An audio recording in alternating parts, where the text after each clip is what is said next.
தூதர் மறைவில் வல்லவர் நிழலில் என்றும் தங்குவே. தேவனை நோக்கி அடைக்கல பாறை என்றே சொல்லு. அவரை நோக்கி பார்த்து நீங்க எனக்கு தகப்பன், நீங்க தான் எனக்கு அடைக்கலன்னு சொல்லியாச்சுன்னா அவர் அடைக்கல பாறையாவே என்ன செய்யறாரா, மாறுகிறார். அல்லேலூயா. ஆமா கிட்ட போய் முயல் என்னை பாதுகாத்துக்கோன்னு சொல்லி கேட்டுச்சான்.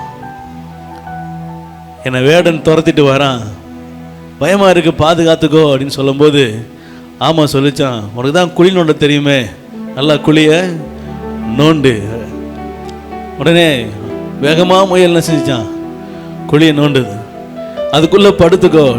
உடனே அதுக்குள்ள போய் என்ன செஞ்சிருச்சு, ஆமா அது மேலே போய் என்ன செஞ்சிருச்சான், அந்த ஓட்டையை மூடுனாப்புல படுத்துக்கிச்சான். பாறையோடு பாறையா அந்த ஆமை என்ன செஞ்சிருச்சு, தன்னையும் உள்ள எடுத்துக்கிட்டு அதையும் என்ன செஞ்சிருச்சு. அல்லேலூயா. வேடன் தேடி தேடி பார்க்குறான், என்ன செய்ய முடியல, கண்டுபிடிக்க முடியல. வேடனுடைய கண்ணிக்கும் பாழாக்கும் கொள்ளை நோய்க்கும் ஆண்டவர் என்ன செய்கிறார், மறைக்கிறவராக இருக்கிறார். அல்லேலூயா.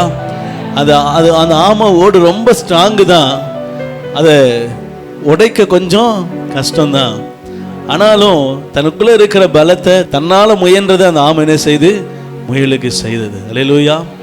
சாதாரண ஒரு ஜீவராசிகளுக்கே அப்படி பாதுகாக்கணுன்ற எண்ணம் இருக்குன்னா, உங்களையும் என்னையும் உருவாக்கின கர்த்தருக்கு அதை விட அதிகமாக என்ன செய்கிறார், நினைவில் வைத்திருக்கிறார். அல்லேலூயா. ஆமென்.